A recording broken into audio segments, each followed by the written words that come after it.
හැමතෙම වාසනාවන්ත සතියක් වේවා. තෙරුවන් සරණයි. චූටි කාලේ පුංචි කාලේ අපි කවුරුත්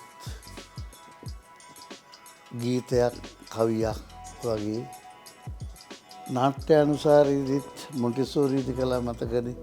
මේ ගසේ බොහෝ පැණි දොඩම් තිබේ පැහිලා ඉදිලා බිමට වැටිලා බර වෙලා අතු නංගිටයි මටයි ගෙඩි දෙකක් ඇති වැඩිය කඩන නරක ළමයි එම නොවේ අපි තාලෙට කිව්වා ගස් ගහ වටේ කැරකුණා හරි විනෝදයක් ලැබුවා. අද බලන්න මේ කවිය දිහා බලුවම කතන්දර කීයක් කියන්න පුළුවන්ද නේද? මේ ගසේ බොහෝ පැණි දොඩම් ගහ පිරිලා පැණි දොඩම් අද නම් එහෙම නෑ ඇත්තටම නේද? මොනරාගලත් පැණි දොඩම් නෑ අද. ප්‍රසිද්ධ පළාතේවත් නෑ. කොහොම නමුත් ඒක නෙමෙයි අපි ගන්න ඕන. ගස්වල ගෙඩි පිරිලා ඉතිරිලා තියෙනවා. එතකොට අද ගස්වල ගෙඩි පිරිලා ඉතිරිලා තියන්න දෙන්නේ නැහැ. ගැට වෙනකොටම ළමයි කඩනවා. මම දැකලා තියෙනවා බොහෝ තැන්වල දැන් අපේ ස්ථානවල වුණත් අඹ ගහේ අඹ පිරිලා, පෙරළු ගහේ පෙරළු පිරිලා, ජම්බු ගහේ ඒ කාලේ ජම්බු පිරිලා. ඉතින් පොඩි ළමයි ඇවිල්ලා කඩාගෙන යනවා. ඉතින් අපි හොඳයි අපේ අවස්ථාව දීලා තියෙනවා. ඒ අතරතුර පොළු වලින් ගහලා, ගල් කැට වලින් ගහලා සමහර මේ අතින් කඩා ගන්න පුළුවන්. එතකොට ගහට හිරියර කරලා තමයි අපි පළ ගන්න. ඒක හරියද?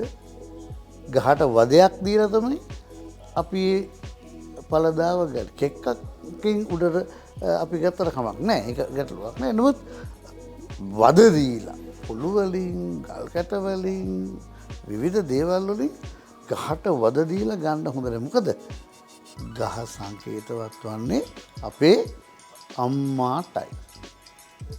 අම්මාටයි සංකේතේ. අම්මනේ අපේ බඩ පිරෙන්න කුස පිරෙන්න කෑම ටික දුන්නේ. බඩගිනි වුණාම අපිට ඕන වුණාම අම්මා ළඟට ගියාම අම්මා බඩ පිරෙන්න අපි කාලා විතරයි. ගස්වල ගෙඩි පිරිලා ඉතිරිලා අම්මා දෙන බත් පිගාට වාගේ. එතකොට අපි අම්මට තාත්තට හිරිහැර කරලා එහෙම කන්නේ බොන්නේ නෑනේ නේද? හොඳ ළමයි, තරබ ළමයි, හොඳ දරුවෝ අපි එහෙම කරන්නේ නැහැ. එහෙනම් පැණි දොඩම් පිරිච්ච ගහක අතින් කඩාගෙන ගන්න, වැටිච්ච ගෙඩියක් ගන්න, සතුන්ට ගන්න ඉතුරු කරන්න. සතුන් අපි නම් මොනවා හරි කාලා ඉන්නවනේ. සතුන් ජීවත් වෙන්නම පළතුරුත් එක්ක නේද? ගහේ වැටිලා වටපිට බල ඉදිච්ච එකක් හොටෙන් කාලා, තව කුරුල්ලෙකුට ඉඳ තියලා, සමහරට පැටවු ඉන්නවනම් කූඩුවේ අරගෙන යනවා.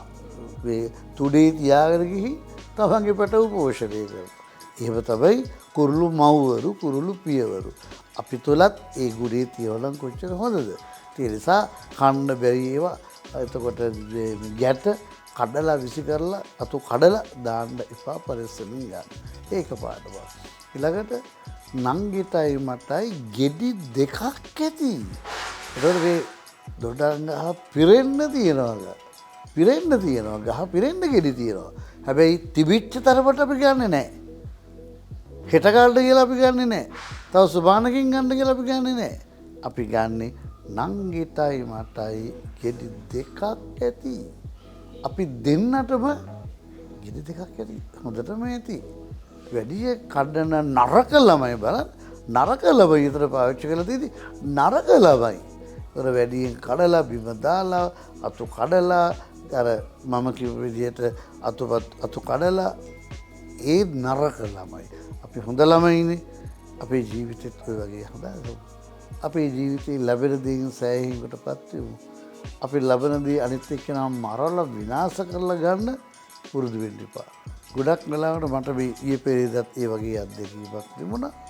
එක්තරා තැනැත්තෙකුට අපි මේ බාණ්ඩ ප්‍රවාහන කරන්න අවස්ථාව දුන්නම හිතන්න බැරි තරමකට විශාල මුදලක් නියම කළා. ඉතින් ඒ ගැන මම කතා කරලා එයාට අයෝග්‍යතාවයේ පෙන්වුවම එයාට පිළිගන්න සිද්ධ වුණා. අපි එහෙම හොඳ නැහැ. කෙනෙකුගේ මුදල් ලැබෙනවා කියලා, කෙනෙකුගේ මුදල් දෙනවා කියලා තමන්ගේ සේවය හරියටම කරලා මුදල් ගත්තට කමක් නැහැ. තමන්ගේ සේවයේ නිවැරදිව කරලා ඒ ගන්න මුදලට ණයක් නැතුව ගන්න අපි මහන්සි ගන්න. එහෙම වුණොත් අපිට හරියනවා. එහෙම නැත්නම් අර මිනිස්සුගේ තිත්තරක් දෙන මිනිස්සුගේ තිත්තරක් වෙලා තමන්ට වංචාවක් කළාය, හොරකමක් කළාය, තවත් දිදුව කියලා හිතා ගත්තත් තමන්ගේ හිත තමන්ට වද දෙනවා. එහෙම ජීවත් වෙලා වැඩන්නේ. එහෙම ජීවත් වෙලා තමන්ගේ සිතට හැබැයි ලෝකෙ මිනිස්සුන්ට හරි කියන්න පුළුවන්. ඒකත් අපිට අදාළ නැහැ. අර කියයි මං වංචාකාරයෙක් කියයි, මං බොරුකාරයෙක් කියයි. ඒව නැත්නම් ඒව කියයි කියන්න ඕන කෙනෙකුට පුළුවන් නේ. ඒ කියන්න තියෙන සාධක තියෙන්නත් ඕනේනේ. එතකොට වංචාකාරයෙක්ද නැද්ද, බොරුකාරයෙක්ද නැද්ද කියලා ඒ පුද්ගලයාත් එක්ක කතා කරලා වෙච්ච සිදුවීමේ ඇත්ත දරගෙනනේ අපි තව කෙනෙකුට චෝදනා කරන්න ඕනේ. එහෙම චෝදනා කරන්න හොඳ නැහැ. කටට අවපලයටදී ඒ වගේ අය ඉතින් අපිටත් ඉස්සලා නරකාදියට යනවා. අපිටත් ඉස්සලා බබ කියලා කියන්නේ දැන් ඒ තරත්තා කියනවා නම් අපි වංචාකාරයෙක් අපි නරකාදියනවා කියලා ඒ කියන එක කියලා අපිටත් වඩා එක්පොඩි ඒ තරට යනවා. ඉතින් ඒක අපිට වළක්වන්න බෑ. මේ රටේ කාටවත් ලයිසන් දීලා නැහැ වදකෙක් වෙන්න. ඒක අපාය කරන කාර්ය කරන්න කාටවත් ලයිසන් දීලා නැහැ. ඔයා විශ්වාස මෙහෙම වෙනවා එහෙම ඒක පව්. ඒක කියන්න හොඳ නෑ.